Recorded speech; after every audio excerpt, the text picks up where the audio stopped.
is like one of the main things that I like about cannabis. But you really got to try and share these spliffs. There's only 5 of them. It's only 5 grams. So, you know, this 5-gram limit thing, like I took 5 grams and I rolled 5 joints because it's about 5 joints. And I figure if everybody tries to share these in the audience, if we start like that, we can start out thinking about the concept of sharing.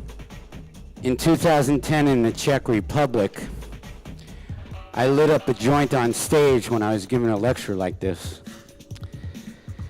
And when I got off the stage, I got arrested and charged with promoting cannabis. Now let me tell you, I am definitely promoting cannabis. There is no doubt about it. I mean, there is no question about it. I was promoting cannabis then. I was promoting cannabis 45 years ago when I started smoking it and working with this plant. And I'll promote it to my last breath because this stuff is the most magical plant on the planet. This stuff can heal 1,001 different illnesses. This stuff can make 50,000 useful products, not just the pants I'm wearing, but 50,000 useful products. This stuff, since I had open heart surgery in 2005, March 1st, it's my only medicine. My health is superb from this stuff being my only medicine. The fact that I stopped all those medications that they had me on, all those white pills, and started doing just this holy, sacred plant as my medicine. When I go for my yearly checkup, everybody in the waiting room is falling off the chair. They look white from all the white medicine they're taking. And I sit there, and I feel so good, I have to pinch myself to remember I had open heart surgery. I just had a 7.5-month-old baby boy who's here for the first time in April.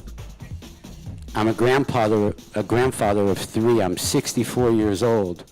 And I would never feel this healthy if it wasn't for this plant. So I look at this plant as a sacred substance. This stalk here, I grew it on my roof this summer from a female seed. Don and Aaron, DNA Genetics, they're good friends of mine. I love those guys. And this is from LA Confidential female seed. And so I planted this female seed and I grew it. And because I have 13 cats that love cannabis as much as I do, it was the first of 4 plants that I put up on my roof. I stayed under the limit of 5. I had 4. And this plant went out first. And so my cats, when I let them go out on the roof, they looked at each other like, do you believe it? It's in season. It's in season. You know, and they started eating every leaf and stalk off the bottom of this plant until I didn't think it was going to make it. So then they had to start reaching for the higher branches, and they had to put their claws up on one part of the plant, and they used it like a cat scratching post. When I looked at it, I go, this plant is never going to make it, ever going to make it. And then there was a heavy windstorm, and this branch right here flopped over like that. And it was like half the plant at the time. And I thought, wow, man, this plant's almost gone. And so I took a Band-Aid, and I brought it back up, and I put a Band-Aid around it. Then I took this branch, and I twisted it to the other side so it would support the broken part. And then I duct taped it all for 1 month. And then I took the duct tape off, and it was so strong, I couldn't believe how it could survive that. And the buds that I got off this outdoors on my roof in Amsterdam was the best I ever saw in my life. And this, I always knew it, but this taught me that cannabis can handle some stress. Holy mackerel. This plant, I can't believe how much stress this plant could handle. And so now, when I use it as my holy substance, I know why it takes stress away from me. It's got experience with stress, man. This plant has, I mean, all the persecution this plant gets. I mean, I was online at Albert Heijn the other night, the big grocery store here, you know. I'm waiting online. It was Friday night. There's all these university students around 20 years old. Their shopping carts were full with beer. Full to the top, full to the beer. I had to wait. Zip, zip, zip, zip. No frisking, no checking. No, they didn't check if they had a baby with them or that. None. They were zipping Heineken's, like every different brand of beer. Boom, boom, boom. And then maybe getting in a car accident later on, driving on alcohol, you know what I mean? Because with all that beer, if they had to drive someplace, how could they not end up driving on alcohol? But then, here, we got to get frisked to see if we got more than 5 grams because it's such a holy substance. All the people that don't mess with it, they go, it's like Dracula with garlic, and they go, you know, that. But this shit is holy, man. This shit is sacred. This shit could heal this planet. And, you know, 1 month ago, exactly, my 97-and-a-half-year-old stepfather left his body. And he was my oldest close friend that made it that far. And I smoked with him a few times. I did, when I had the chance.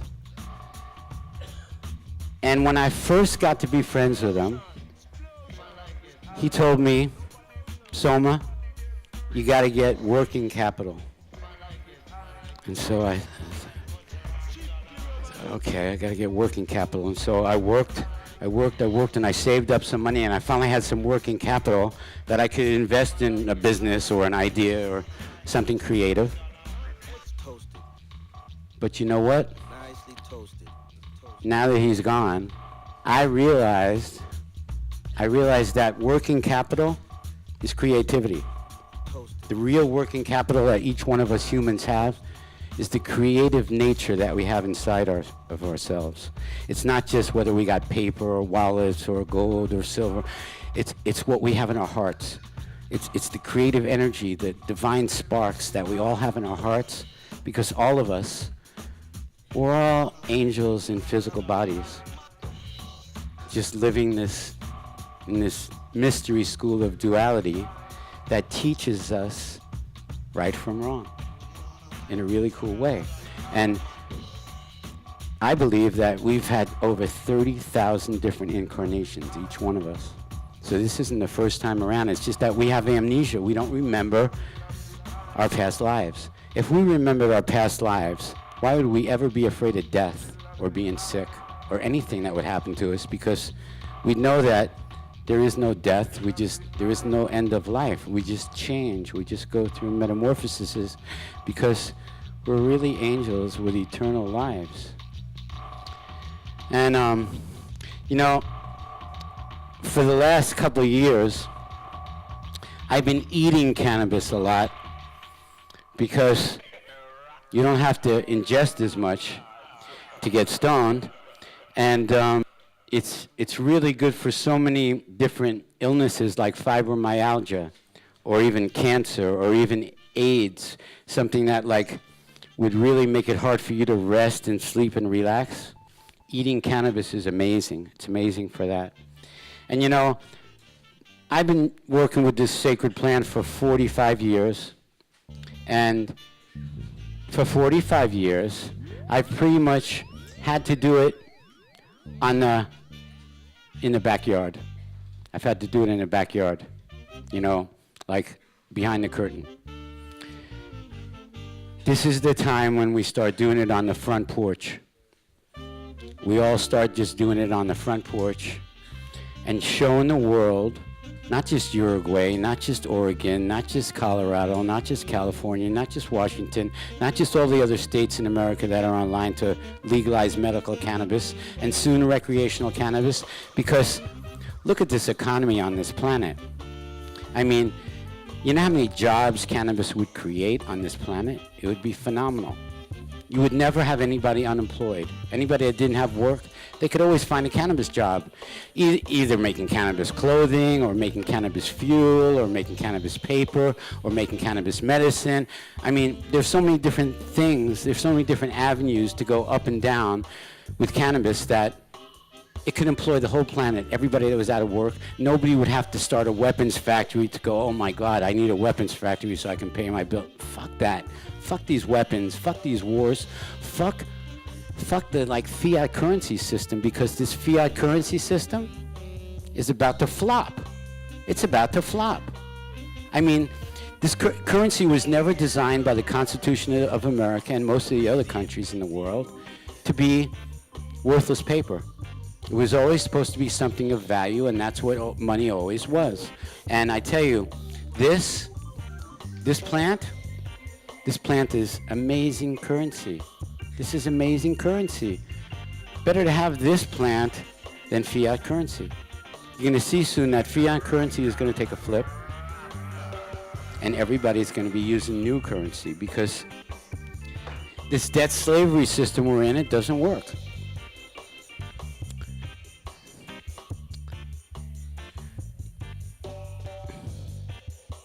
You know, when you grow cannabis,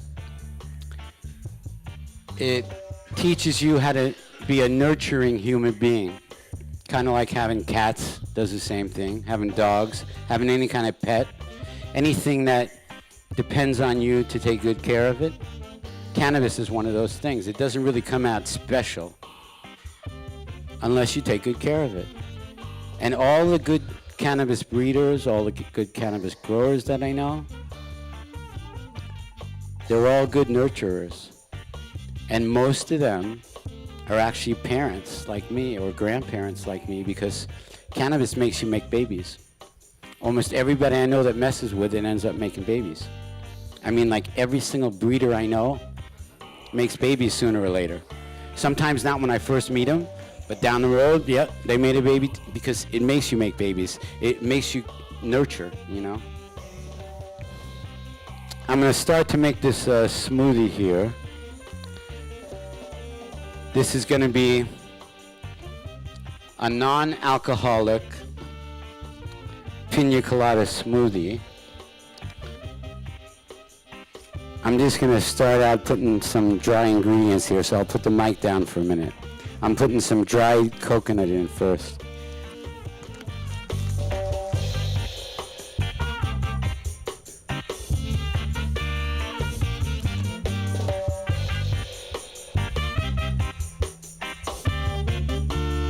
Organic coconut flakes.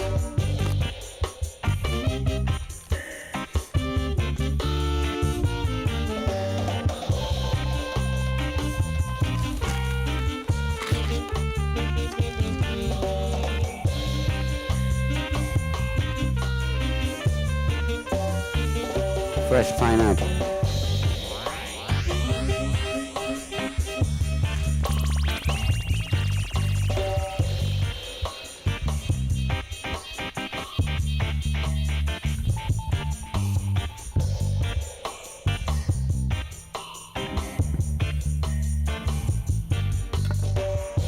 This is organic coconut butter.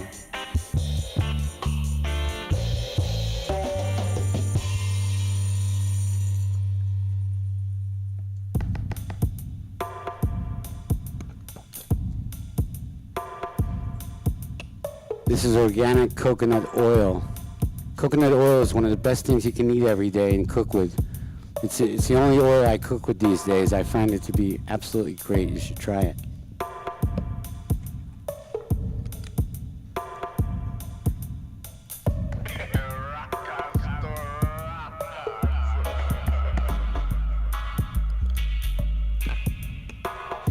To get high on THC when you eat it, you need a lot of fat.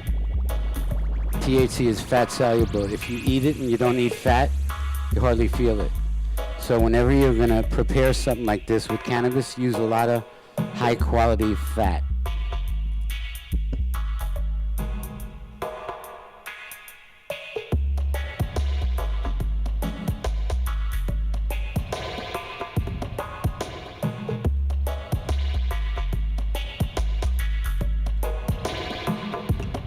That's organic acacia honey.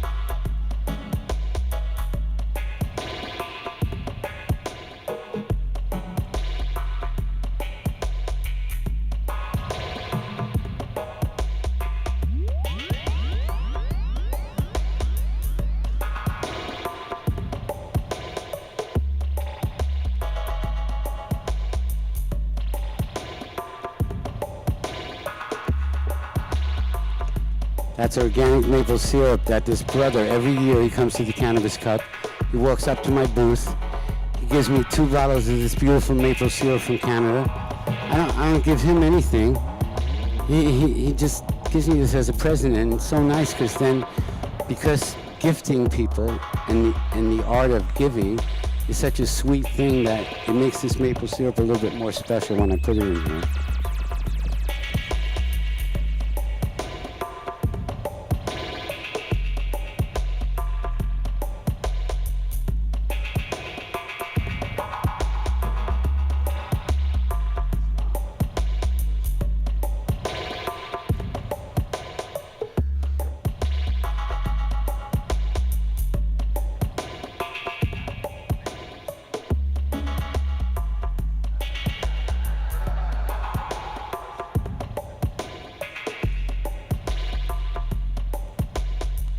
You could have had a contest here, man.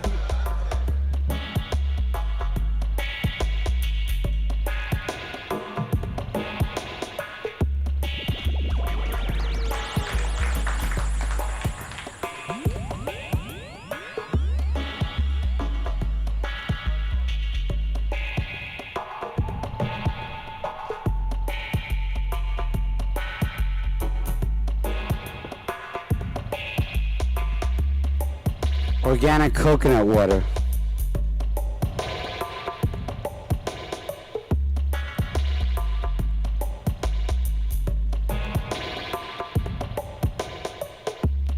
Now, this is like the crucial ingredient. If I made it without this, it wouldn't be nearly as strong. Without alcohol and without this, it would be a little boring.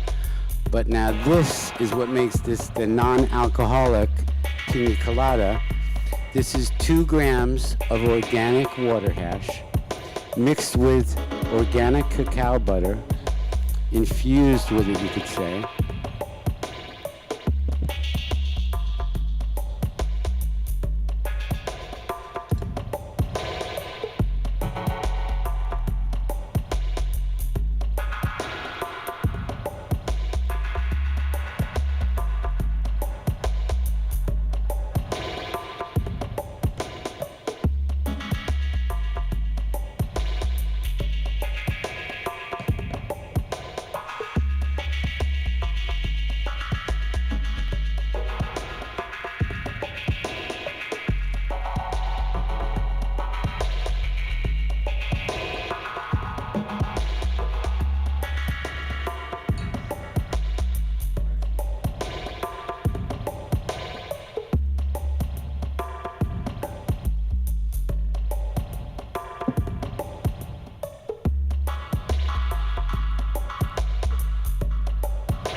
A beautiful hash smoothie like this is not just for recreational use, because let's say you were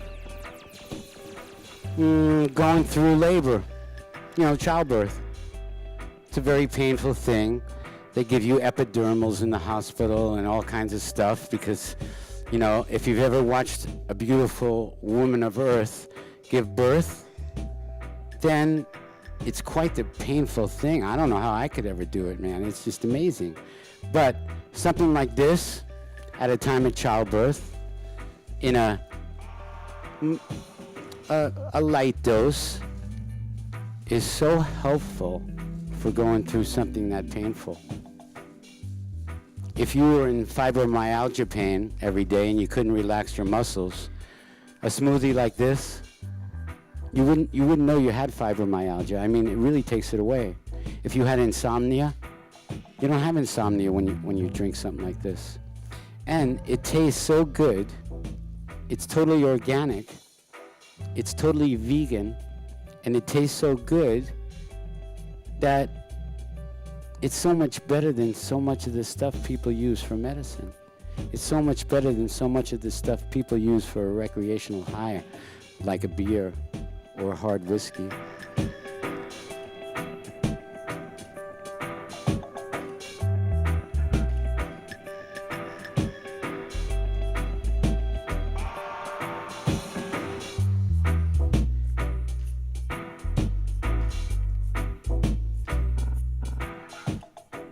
This is a very mild dose, so I don't think you're going to get real high on it. But if you made it at home and you had like a big 8-ounce glass, then you're going to have a nice dose, you know. Then you're going to really experience what this smoothie is.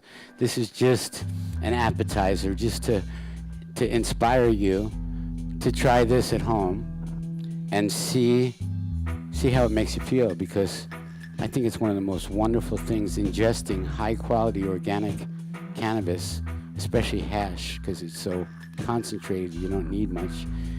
It's one of the most fun things to do. You can always write me on Facebook or something and tell me, hey, you know, that was fun, because it's really fun. And I can only make so much at once. I wish I could make enough so that... Oh, thank you. Thanks, man.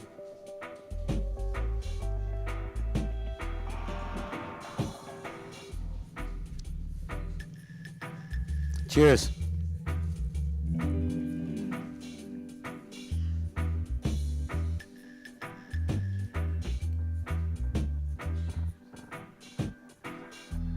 So, I just want to say that if any of you out there have never grown cannabis, you need to find a way where you can actually do it and experience how much fun, how much good exercise, how much good thinking exercise you get from it, how much it teaches you about planning and steps that you can apply to anything that you do in life.